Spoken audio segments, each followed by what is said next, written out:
Welcome to the Brett Davis Podcast. Well, we're up for the second show of the night. It's been a doubleheader. Hopefully we do as good as the Padres. I think if I understood, they won, which I had a feeling they were going to. Go Padres. Go Padres.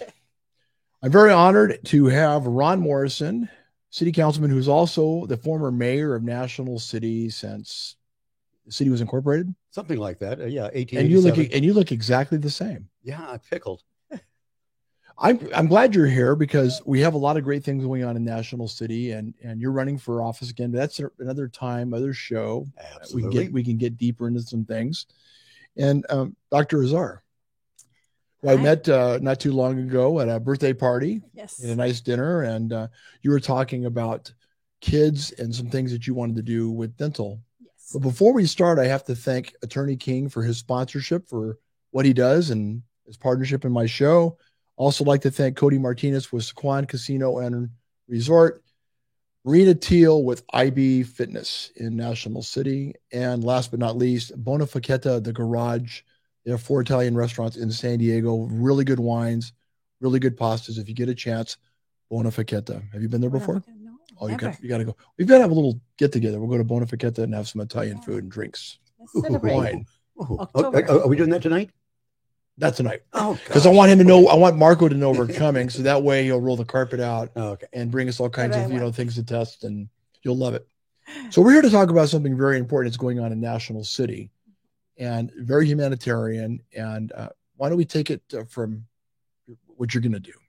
Well, I've been doing dentistry for quite a while, and it's an honor for me to be able to be part of the community of National City.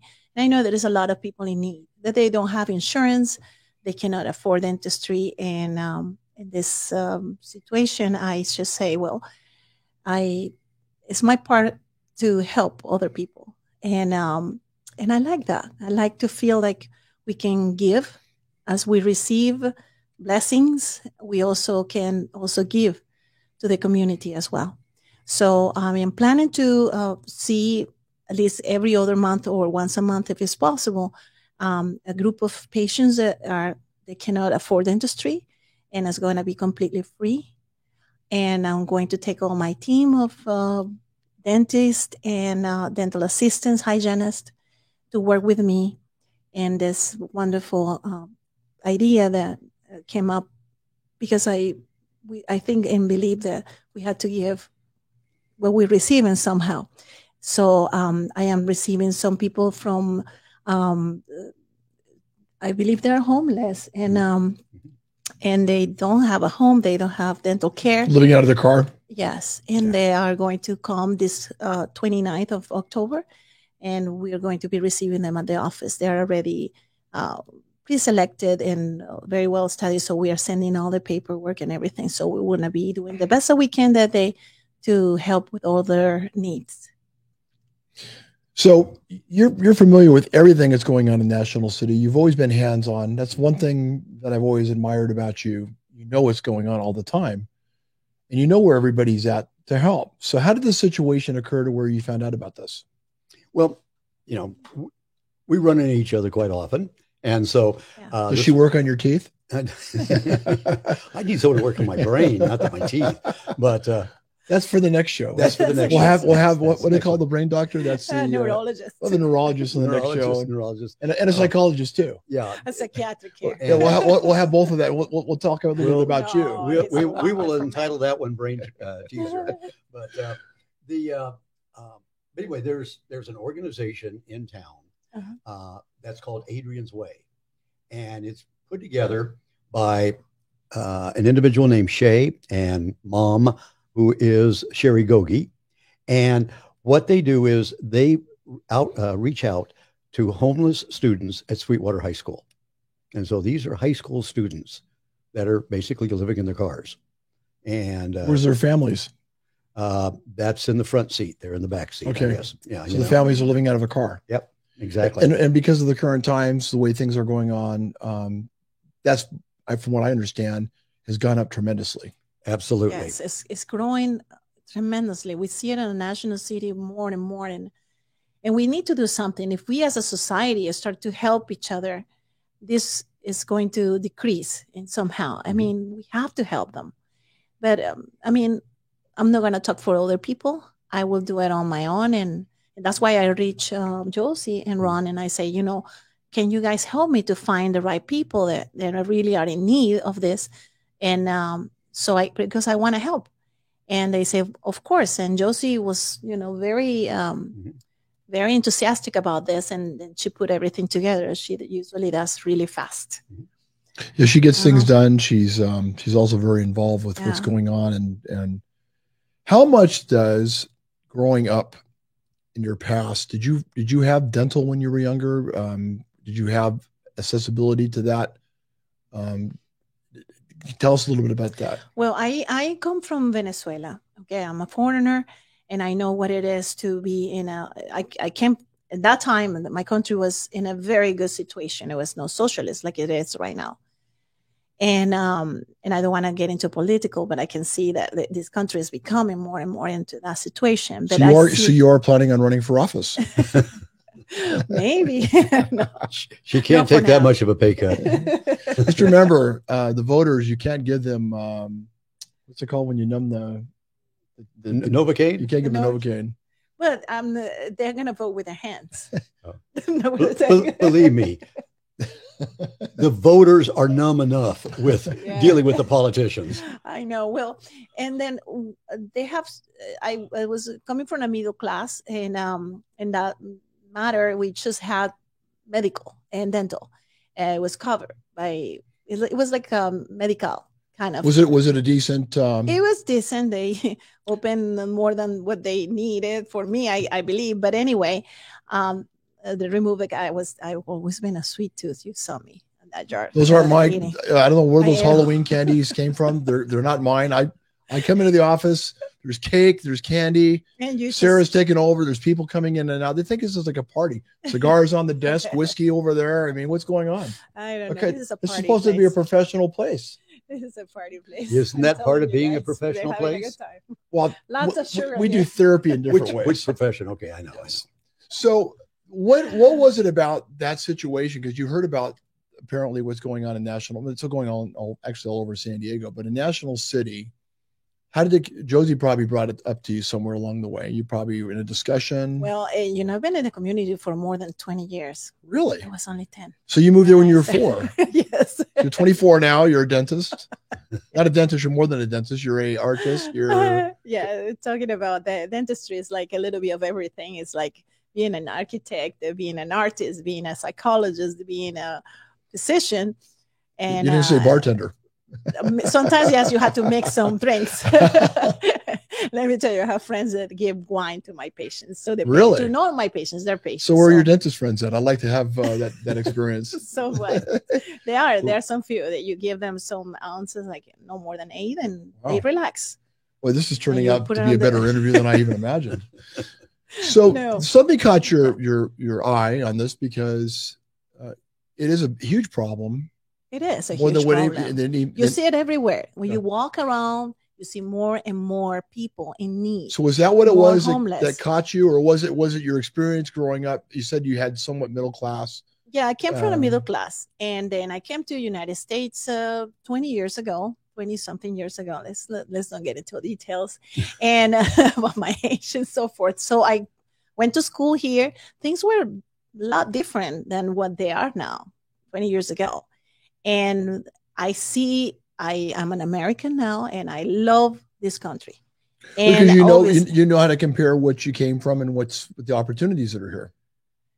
Yes, and obviously when I see people, it's more and more people out there with less and with more needs. So let me ask you this. I'm trying not to make this too political because it's a sign of the times. Everything that is going on. I believe everything is in cycles, by the way. Yeah.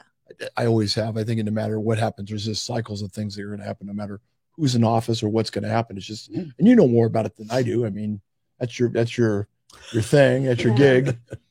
But why when you have somebody in office, and again, I'm not blaming anything, but when you have somebody that's supposed to be about helping the poor, we have more poor and we have more people that are poor that are not being taken care of. It's part of what the country that I left and I was running away from is what I am now seeing. So if I have the opportunity, if you have the opportunity to help somebody and what would you do? You stay here and just keep like wondering, well, how can I help? Well, how can I help? Right. Or you do something about it. So right. That's what I say. I stand up and I say, hey, you know what? I am going to do something about this. I can help. I have the office.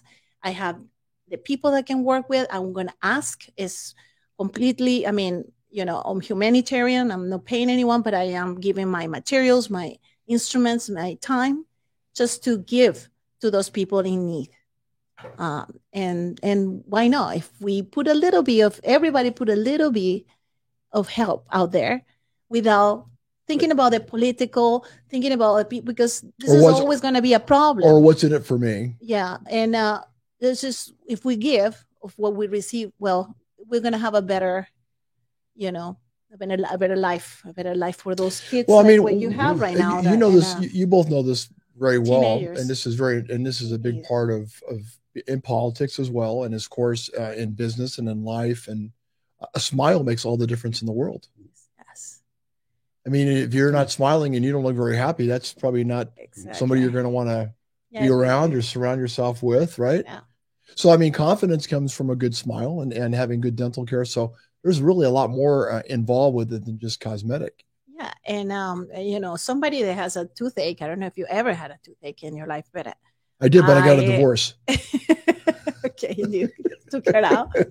And that was a pain in the mouth, not a pain in the neck. Come on. Yeah, once you have a person with lots of pain in the mouth, and they say, sometimes they come to my office, I don't have any money to do this work. Wow. I came here because I have tremendous amount of pain and swollen faces. So what do you do? You help them. Wow. That's it. So you help them. Well, so honestly, it won't take it won't make me more poor or more rich, or right. It's just simple. We're gonna make me a better person. So I will feel better and sleep better that night. What I ask the people is that if you have the opportunity to help others without looking at your color of skin or your political situation or your economical situation, if you can have the time and if you really want to do it, go ahead and stand up and do something about it. Well, it's great that you're doing this. I agree 100%. Everybody out there has a skill set. If anything comes out of this, other than the fact we're going to talk about when this is going to happen, if you have a skill set and you can give of something of back value to people that maybe need help in some way, do it. It's not going to hurt you to help in some way. And maybe that's where the positive thing, the silver lining, the golden lining, whatever they call it, is that maybe when things get challenging, rather than point the finger, maybe what we do is just start helping people with the gifts or the specialties that we do have. And you do a lot of that anyway, because you do your turkey drive, of course. And right. You find a way of bringing everybody together. You always have. And that's why I think it was so important that we had this talk today, this podcast. So when is this going to take place? You said the 29th? It's on the 29th in National City. We are located in East Plaza Boulevard, in between 8th and the East Street. Okay. Come together, but it's like not the shopping mall in the corner. It's the one. The one on the Plaza Boulevard side. The one on the Plaza, yeah. So Plaza do you have a website that you're putting anything on there? I believe it's down in the screen, and you can see my website. And if you want to come and visit us, and we have very nice coffee, and we are very nice and fun people. It's a beautiful office. We just expand the office. I started with only 2 units. He opened. We cut the ribbon cutting, and that was 2016 when I started, and just was from scratch basically, because the dentist that was before he died, and he was a Filipino, and then after I took over and there was no patients, and then from 2 went to 3. Now we have 6 units, and it's a nice, very friendly, very family oriented, and the only woman there. That's it sounded like the office was waiting for you. It sounded like it was. Yes. They call it kismet. Yeah, Kismet's the I word. receive. It is unbelievable, but in my life, and I think everybody has to let go sometimes certain things, and you say, "Why this didn't happen? Why did it didn't work?" But then, one door closes and a bigger one opens, or Right. a window opens, and I just say, "Okay." Then all of a sudden, somebody call me. They say, "We need somebody attending in this building, and we're gonna offer you this." I start to negotiate, and it came through really easily, and everything came very smooth. And that's how, when the universe put you something that is for you, it runs smooth. And that's the way it's been for me since I've been there. It's very, I love it when I am there, and people feel it when you're inside that People office. can You tell- feel that people can it's tell- a place that is welcoming Right. to everybody that comes there, and we treat patients like family. So you do. And what is the name of your business? Beautiful Smiles Dental. There you go. And we were just talking That's about okay. how important the smile was. Yes, That's right. Yes, we give a smile to every patient, and we treat our patients like family. So you do go over some of the dental work, the types of dental work that you do. Well, we do all kinds of, we do extractions, we do fillings, and we go from the most simple things like extractions and fillings and cleanings and so forth and so on, and up to implants, bone grafting. We don't only do bone grafting. We use stem cells from patients. We were talking earlier about Right. it, how advanced and how wonderful it is to be able to take from the blood of the patient and centrifugate and take and separate the growth factors and just mix it with bone, and then you can get a beautiful implant with a very nice integration with your own growth factors and stem cells. We place also Invisalign, so we do ortho, and what else we do? You do it all. Yes, and I specialize in aesthetic dentistry. That's my specialty. So I make sure those patients come beautifully. That's what's up. Is that your phone or is that? That's Ron's. Thought I turned it off. Why are they calling him to make an appointment to get their teeth cleaned? Yes. Yeah, well, I'm the go-between. Well, I know a Anyway, lot I of. forgive you, Ron. I know. It's okay. In the I middle know. of a conversation. I know a lot of people that could use your services. Yes. Finding the right dentist. I mean, for me, I can tell you, and I think you probably would agree with this, that you want to feel comfortable. You want to feel. I mean, because that's a situation nobody ever feels comfortable about. I mean, it's not. I understand. I have a lot of fear to be a patient in dentistry because, you get traumatized sometimes when Right. you go into public. When I was in this medical Sure. in Venezuela, I got treatment with no being anesthetized. So I understand what is the compassion you have to have over those people that sit on those chairs. And I always tell them, I will treat you like I will treat my sister, my mother, my kids. Why? Because I want them to feel like I'm going to give them all the choices, every single explanation and education about the treatment that they need.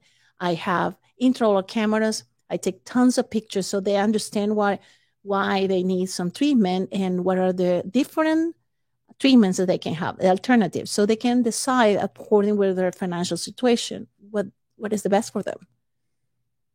And I think that makes a big difference. And instead of imposing a patient, oh, you need this, and there's Sure. no more options, to say, this is your options. And well, your insurance will determine how much you have to pay your copayments. But if you don't have insurance, also I offer an in-house insurance that is really good. And it gives a lot of discounts for people with low income. Because, National City, not everybody has insurance, and sometimes they don't have anything. So I offer also something that can help those people that don't have insurance. And what can I say? I mean, I'll try to help them the best I can, the financials and everything, so they can do what they need to do for their own oral health. So these children that are coming in, they've been probably vetted, I would think, probably through the school system. Well, it's through Adrian's Way, and of course, and they go through the Sweetwater High School, and So, matter of fact, I sent over 7 names today with their information. 3 more are going to be sending over tomorrow, and so those are going to be the 10 students that are going to be dealt with in this situation. And so it's Adrian's Way program is just a phenomenal program. They have a setup so that if you want to call it a store, so that the kids can come in, any equipment they need, any clothing they need, food they need, whatever else, they can come in and get it. It's full enclosed pantry. And then they also help them to get housing, all this stuff. And this is all just entirely volunteer, and there's no paid staff or anything else. There's nothing along that line. This is just some people in the community that really want to reach out to these kids. So a lot of these kids probably haven't been in the dentist in a very long time. If maybe even not, never even been in the dentist. Right? Good chance. Exactly. So Good chance. there's a good chance of that. Well, we will help them. Well, we would love to be there that day and help in any way we can. I mean, I'm not going to do what you do, of course, but maybe, I think it's a story that needs to be told through publication, through radio, through podcast, because storytelling, this is a positive storytelling at the time of year when people need to hear people do care. And thank you, of course, Dr. Azar, for doing this, and Ron and Josie for the 3 of you working together on this, because it is a very sensitive issue, and probably a lot of people have pride. In some ways, it's hard to accept help sometimes.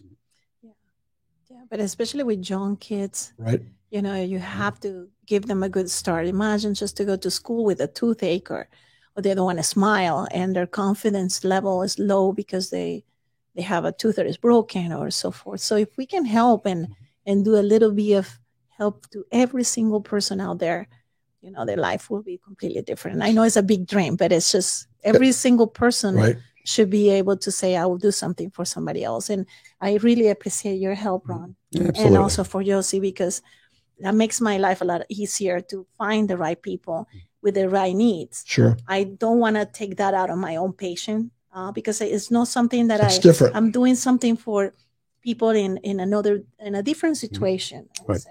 Yeah. And, that's one of the things, both Josie and myself, when we work on these type of things, we always try to make sure not just to do things for the sake of doing it, or just like with the turkeys, just not handing them out. If you drive up, you get one. We always make sure we go through the proper processes to make sure the people really need it. These are the people that need it the most, and get those services out to them.